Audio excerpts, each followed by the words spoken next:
Hello friends, मैं रजनीकांत पाठक स्वागत करता हूँ आपका पाठक ट्यूटोरियल के ऑफिशियल यूट्यूब चैनल पाठक स्टडी मंच पर। और आज की ये जो क्लास जो होगी वो 11th कॉमर्स की क्लास है। मैं एक नया प्लेलिस्ट शुरू कर रहा हूँ 11th कॉमर्स के लिए। और हमारा जो सब्जेक्ट आज का होगा वो है अकाउंटेंसी। अकाउंटेंसी को हिंदी में हम कहते हैं लेखा शास्त्र। जैसा कि नाम से ही समझ में आ रहा है, लेखा शास्त्र का मतलब हो जाता है वैसा शास्त्र, वैसी स्टडी जो कि लेखा जोखा करे।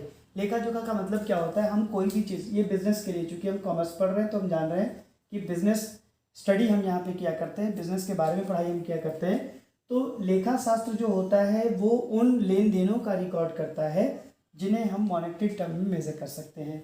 लेन देनों को इंग्लिश में कहते हैं हम ट्रांजेक्शन्स। ट्रांजेक्शन्स का मतलब हो गया लेन देन। तो जहाँ तक बात करते हैं ट्रांजेक्शन्स, वैसे ट्रांजेक्शन्स जिन्हें मनी में मेज़र कर सकते हैं, जो मॉनेटरी टर्म में मेज़र किए जा सकते हो, हम उनकी रिकॉर्डिंग यहाँ पे किया करते हैं। दूसरी बात है, जो अवसर जो होते हैं या फिर जो इवेंट्स होते हैं, इवेंट्स की भी हम यहाँ पे रिकॉर्डिंग किया करते हैं। इन्हें हम हिंदी में तो अवसर कह लें, प्रॉब्लम नहीं है।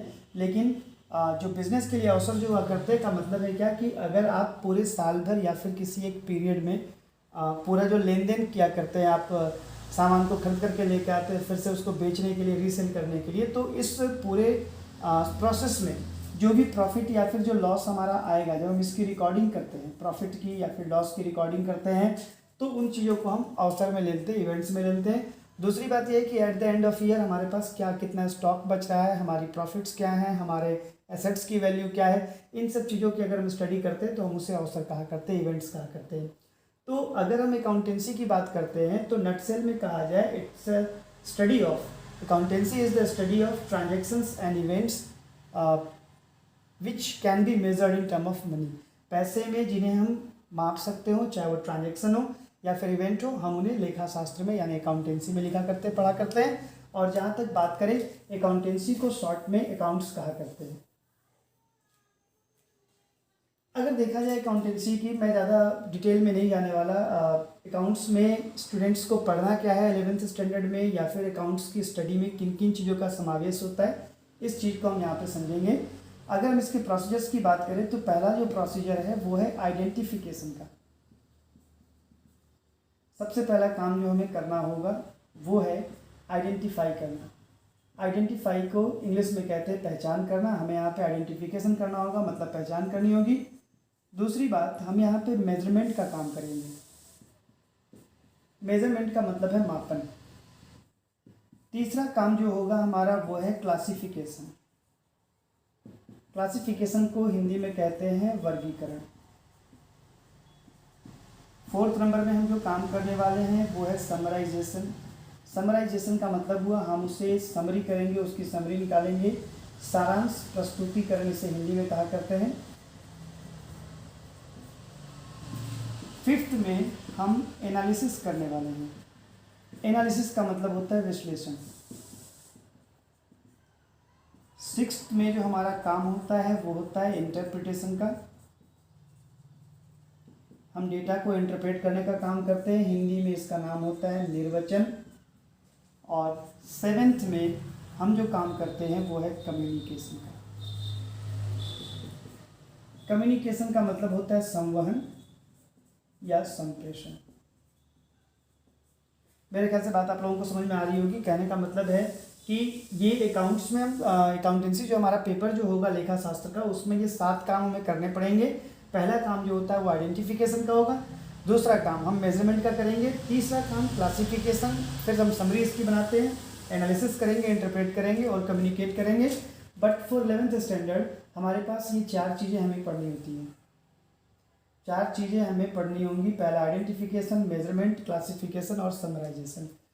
पहचान किन चीज़ों की करनी होगी, तो अभी जैसे मैंने पहले कहा कि इवेंट्स एंड ट्रांजेक्शन्स हमारे पास हमें पढ़ने हैं। इवेंट का मतलब मैं फिर से बता दूं, अवसर, जो प्रॉफिट लॉस या फिर जो स्टॉक्स हमारे पास पड़े हुए उन्हें हम अवसर कहा करते हैं at the end of certain period. और ट्रांजेक्शन्स का मतलब होता है लेन देन। तो लेन देन उन चीज़ों को पहचानना, लेन देन है या फिर वो अवसर है, मतलब ट्रांजेक्शन्स है या फिर वो इवेंट हैं, इन चीज़ों की पहचान करने का काम हम अकाउंट्स में किया करते हैं। उनकी जब पहचान कर ली जाए तो फिर हम उनका मेजरमेंट करेंगे, ये मनी मेजर में होता है या फिर नहीं। मतलब अगर एक एग्जांपल हम लें, जैसे कि हमने लिखा कि बुक्स या बुक बॉट, बुक खरीदा, तो सबसे पहली बात है क्या कि आपके पास तो बुक आ गए और आपने कैश को दिया। जिस बंदे ने बुक को खरीदा उस बंदे को आपने बुक दिया। अगर आप सेलर हैं या फिर आप परचेजर हैं तो आप बुक को ले रहे हैं, और दूसरी बात है क्या कि कैश को आपको देना पड़ेगा।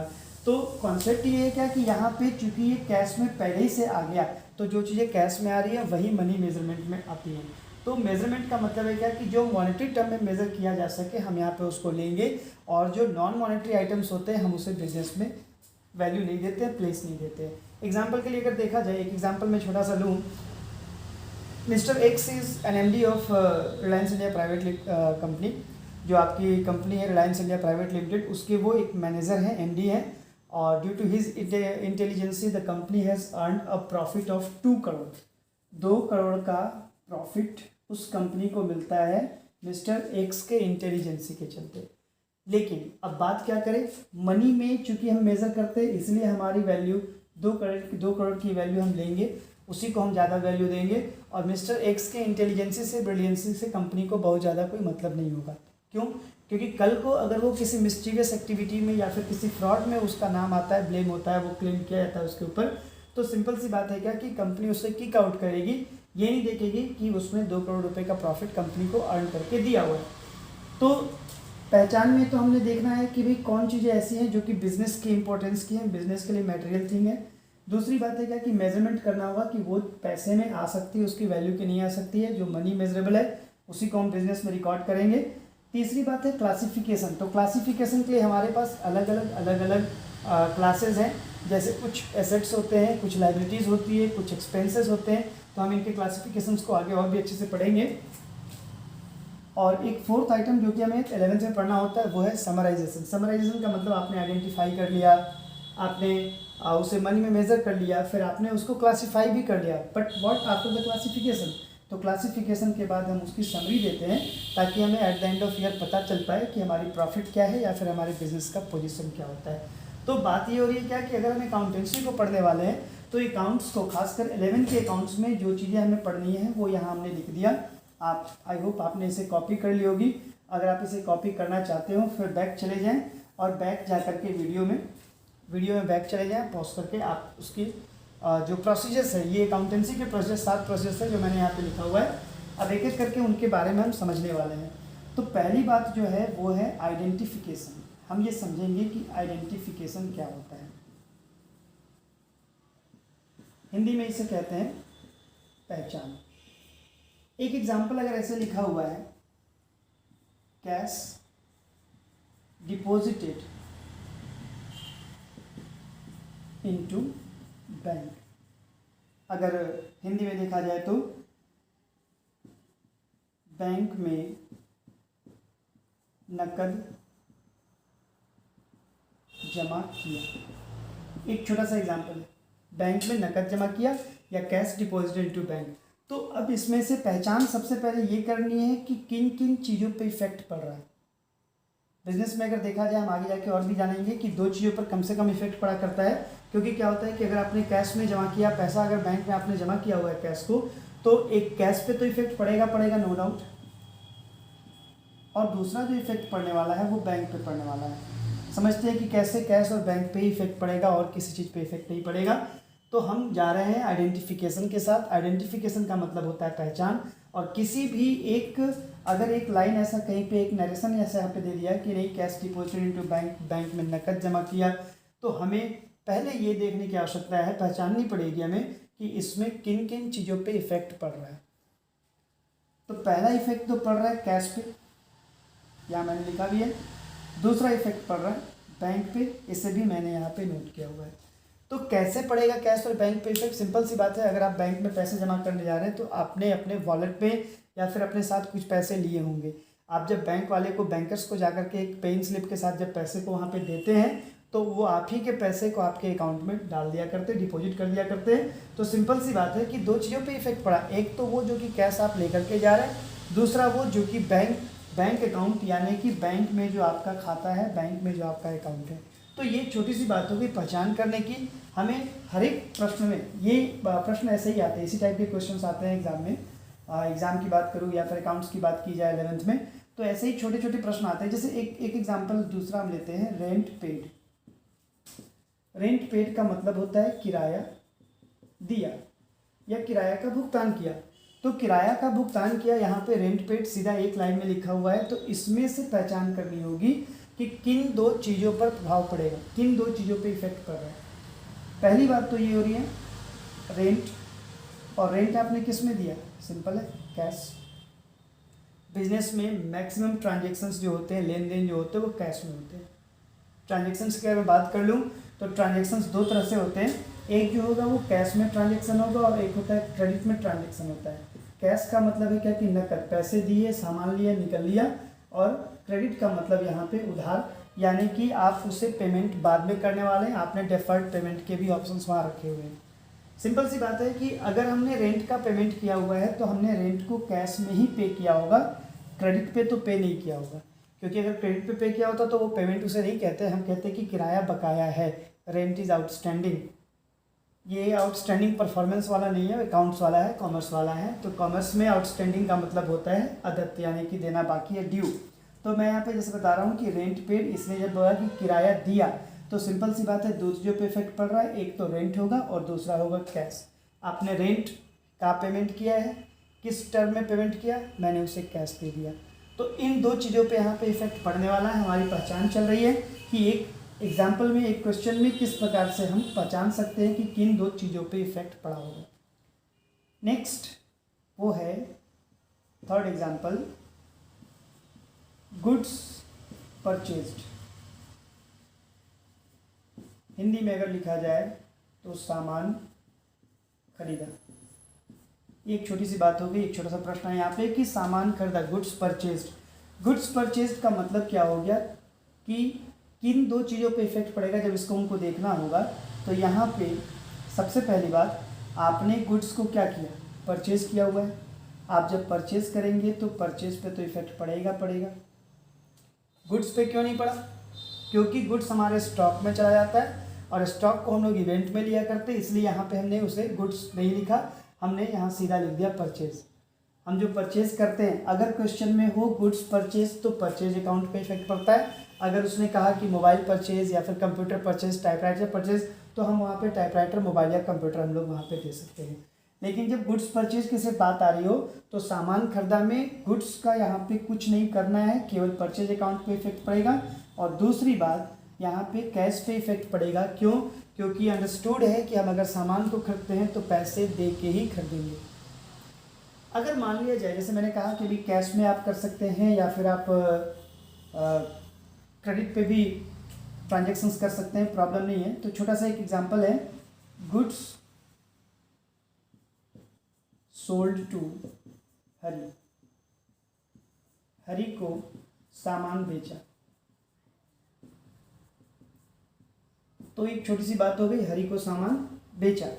अब यहाँ पर क्या है कि यहाँ पे जब नाम दे दिया, हम नाम तब लिखा करते हैं जब वो क्रेडिट में परचेज होगा या फिर क्रेडिट में सेल्स होगा। हमने भी जस्ट कहा कि दो तरीक़ों से बिजनेस में हम काम कर सकते हैं, या तो कैश पे करेंगे, कैश बेसिस, या फिर क्रेडिट बेसिस। तो कैश बेसिस का मतलब हो गया नकद पे काम करना, और क्रेडिट का मतलब हो गया उधार पे काम करना। तो ये दो तरीक़ों से हम बिजनेस को रन कर सकते हैं। यहाँ पे अगर क्वेश्चन की रिक्वायरमेंट है कि गुड्स सोल्ड टू हरी, तो हरी को सामान बेचा, यहाँ कहीं भी लिखा हुआ नहीं है या फिर दिख नहीं पा रहा है कि वो कैश में बेचा। जब हम कैश में बेचते हैं तो कैश का नाम लिख दिया करते हैं, लेकिन जब सामान को उधार बेचते हैं तो हम बंदे के नाम को दिया करते हैं, मतलब हरी जो है हम उसके नाम को दिया करेंगे। सिंपल सी बात है, जिसने सामान हमने जिसे बेचा उसके नाम को यहाँ पे देंगे। क्यों, क्योंकि कैश पे तो इफेक्ट पड़ा ही नहीं है, तो हरी पे इफेक्ट पड़ा है और सेल्स पे इफेक्ट पड़ा। यही यहाँ पर अगर होता कि गुड्स सोल्ड और टू हरी वगैरह कुछ भी नहीं होता, अगर एग्जांपल हम देखें कि गुड्स सोल्ड, तो सिर्फ जब ऐसा लिखा सामान बेचा, जब वो ऐसे लिख देता हो तो यहाँ पे एक तो सेल्स पे इफेक्ट पड़ेगा नो डाउट, और दूसरा जो पड़ेगा वो कैश पे पड़ेगा। अभी कैश पे क्यों पड़ेगा, कैश पे इसलिए पड़ेगा क्योंकि ये मानना है कि ये सिर्फ रिक्वायरमेंट यहाँ पे दी गई गुड सोल्ड, सिर्फ क्वेश्चन ये दिया है, तो ये मानना है कि ये कैश पे ही किया गया होगा। तो जहाँ तक हम बात करें कि जब नाम से कहीं पे दे दिया और वहाँ पे कहीं भी रिकॉर्ड नहीं है कि वो कैश में किया हो, क्रेडिट में किया हो, तो हम उसे क्रेडिट मानते हैं। और क्रेडिट में उस बंदे के नाम के ऊपर इफेक्ट पड़ेगा, हरी के नाम पे इफेक्ट पड़ेगा, और दूसरा जो है वो सेल्स पे इफेक्ट पड़ेगा। ऐसे भी जब क्रेडिट परचेज हम करते हैं या फिर क्रेडिट सेल्स करते हैं, जैसे अगर किसी दुकान में हमारे खाते चल रहे हैं तो उसमें क्या होता है कि हम जब उसके पास जाया करते हैं तो वो एक अपना वो बुक निकालता है, और उस बुक में ऊपर में जैसे मेरा नाम लिख दिया रजनीकांत पाठक, और वहाँ पे जो भी चीज़ें मैंने परचेज़ की उसके यहाँ उधार, उसका रिकॉर्ड नीचे कर देता है। डे वाइज, डेट वाइज, जैसा भी हो, जैसे भी उसको रिक्वायरमेंट हो वो उसको वहाँ पे रिकॉर्ड कर देता है। तो ये जो एग्जांपल है ये आइडेंटिफिकेशन के एग्जांपल है। अकाउंट्स में सबसे पहला काम मेरा यही होता है कि हम चीज़ों को आइडेंटिफाई करें, ट्रांजेक्शन्स को आइडेंटिफाई करें कि उस पार्टिकुलर क्वेश्चन में किन किन चीज़ों पे इफेक्ट पड़ा। तो ये वीडियो को आप पॉज करके आप लिख सकते हैं इन चीज़ों को। बैक में जाकर के आपको अगर थोड़ी सी भी समझ में नहीं आ रही हो तो आप उस चीज़ को बैक में जाकर के कर सकते हैं, देख सकते हैं दोबारा, या फिर आप कमेंट बॉक्स में अपने कमेंट के थ्रू आप हमसे क्वेश्चन पूछ सकते हैं, आपको उसका आंसर भी मिलेगा, आपके डाउट्स भी वहाँ क्लियर किए जाएंगे, प्रॉब्लम नहीं है। सबसे पहली बात जो होती है पहचान करने की बात हो रही है, तो सबसे पहला जो प्रश्न होता है क्वेश्चन में वो दिया करता है कि स्टार्टेड बिजनेस विथ कैश। और मैं बता दूं जो कॉमर्स में 11th की क्लास में अभी बैठे हुए जस्ट आए हैं, मतलब 11th में जिनकी एंट्री हुई है उनके मैं बता दूं कि पहला क्वेश्चन यहीं से शुरू होता है, खासकर जनरल का, कि स्टार्टेड बिजनेस विथ कैश, और हिंदी में इसे कहते हैं नकद से व्यापार प्रारंभ किया। अब यहाँ पे आइडेंटिफाई करना होगा कि जब नकद से व्यापार प्रारंभ किया, बिजनेस को कैश से अगर स्टार्ट कर रहा है तो किन चीज़ों पे इफेक्ट पड़ेगा। सबसे पहली बात मैं बता दूं कि हमेशा हर क्वेश्चन में लगभग कैश अकाउंट आता ही आता है, और जब हम बिजनेस को स्टार्ट करते हैं तो जिस चीज़ से स्टार्ट करेंगे उसका नाम हम कैपिटल रखा करते हैं, तो कैपिटल पे इफेक्ट पड़ रहा है और कैश पे इफेक्ट पड़ रहा है। तो ये चीज़ें भी सबसे पहले आइडेंटिफिकेशन का काम करना पड़ेगा। आइडेंटिफिकेशन का मतलब पहचानना, आप ट्रांजेक्शन्स को पहचाने, आप इवेंट को पहचाने जो मॉनेटरी टर्म में मेजर हो सकता है, और उन चीज़ों को पहचान करके फिर हम आगे का काम करेंगे। तो इस सेक्शन में इतना ही, मिलते हैं अगले सेक्शन में, तब तक के लिए नमस्कार, धन्यवाद।